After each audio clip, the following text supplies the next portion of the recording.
So you've been going through fertility treatments, you've been poked and prodded for the past few weeks, maybe months, only to find out that it's male infertility or sub-fertility.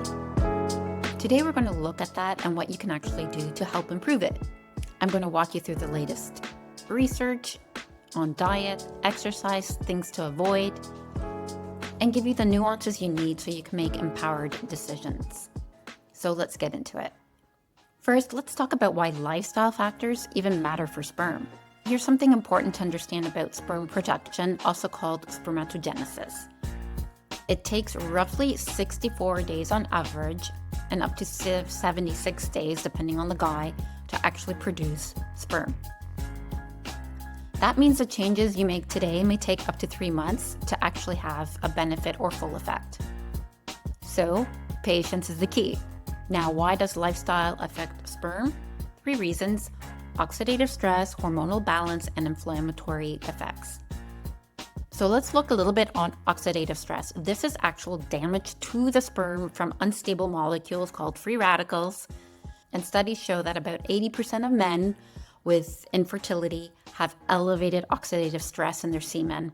This can be affected by diet, exercise, avoiding toxins like smoking. All of these actually influence oxidative stress. The second one, hormonal balance.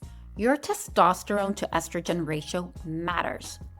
If you are overweight and you have excess fat, testosterone converts to estrogen through a process called aromatization, and this will impair sperm production.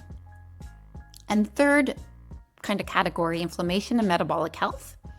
Chronic inflammation from obesity, poor diet, lack of sleep, chronic illness will actually damage the cells that produce sperm. The good news is that these are changeable with lifestyle changes, which is totally within your control. Let's start with diet because some of the strongest evidence we have is from diet. And it's something that you can change immediately. The Mediterranean diet consistently shows the best results for sperm parameters. Men with high adherence to this type of diet consistently have better sperm quality, concentration, and motility. A recent randomized controlled trial showed that men adhering to it for just 2 months improved all of those parameters. They had improved sperm count, motility, morphology versus men who didn't. And what does this diet look like? Well, it's really high in fruits and vegetables, 7 to 9 servings a day. It's high in legumes, whole grains like whole wheat, not white rice, nuts, chickpeas, lots of fiber, seafood, and low dairy fat. Oh, and olive oil is the primary source of fat. It's low in red meat. It's red meat once a week. It's low in sweets and sugar and refined sugars, fried foods, and full-fat dairy. So the nuance with the Mediterranean diet is that while yes, it does show benefits in sperm parameters and it does actually show benefits in live birth rates, it's not a treatment per se, and it's not going to guarantee you a baby in the end. But it does improve your overall health, and that's just a win-win across the board. So what about caffeine and alcohol, you ask? Well, there's some good news to this. I won't take away your coffee. You can have 1 to 2 cups of coffee a day without actually being harmful to sperm. Although alcohol, on the other hand, is detrimental to sperm. And again, that's with moderation. You know, a glass or 2 of wine or a beer or 2 a week is not going to harm you. But if you're binge drinking over the weekend with your buddies, that's going to be a problem. Now let's talk about exercise, and here nuance again does matter because exercise you can do from very, very minimal to extreme. We want to be somewhere in the middle. We know from studies that exercise can improve fertility outcomes. One analysis found that men who actually exercised regularly had nearly 2 times higher live birth rates than those who didn't. Exercising 3 to 4 times a week, not 6, 7 times a week, just 3 to 4 sessions a week, 30 to 60 minute time intervals. That's not that bad. I mean, if you also want to break up your 30 minutes into 10, 10, 10 during the day when you can, that's also fine. The intensity is moderate. You should be able to talk to your friend if you're walking, but not sing.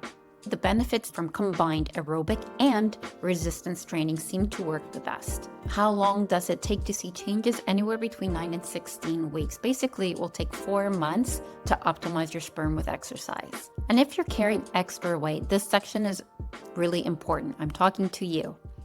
Obesity is associated with reduced pregnancy rates and reduced live birth rates. The mechanisms mainly include hormonal imbalances, specifically testosterone being made into estrogen, which is going to affect your sperm quality and quantity, and also inflammatory reactions which occur when you are overweight.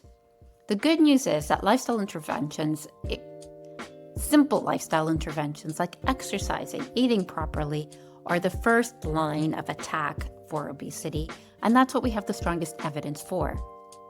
We know that if you lose weight, you have improved sperm morphology, motility, improved natural conception, and live birth rates. Here, the nuance for weight loss, the benefits seem to be the greatest for those who are trying to conceive naturally versus those via IVF. The benefits versus IVF, we just don't have enough research to comment on that at this time. So the key takeaway here is that lifestyle changes based on weight loss through diet and exercise have the strongest evidence.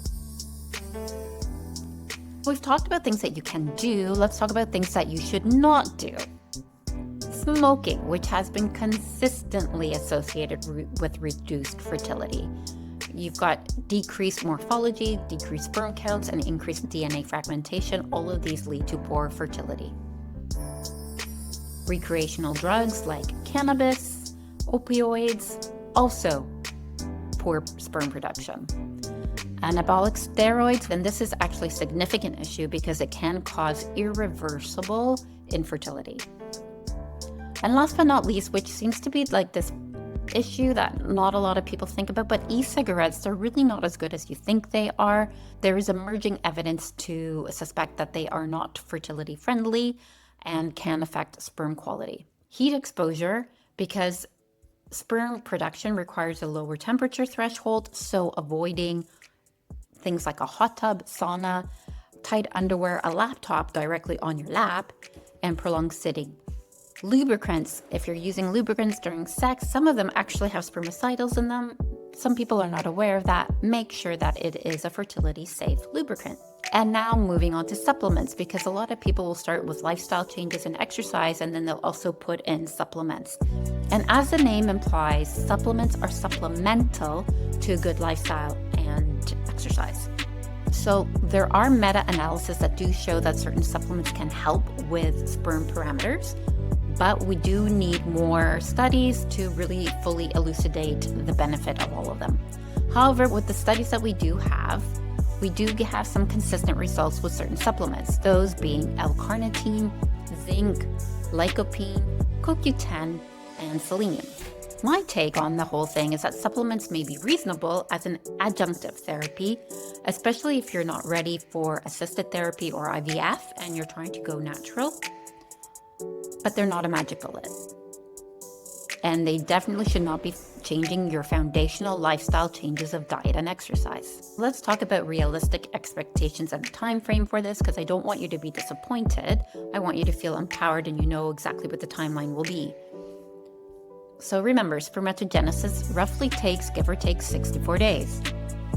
You're going to want that intervention to be taking place for at least 2 to 3 months before you start seeing a change in semen parameters. What do you want to do during that 2 to 3 month wait?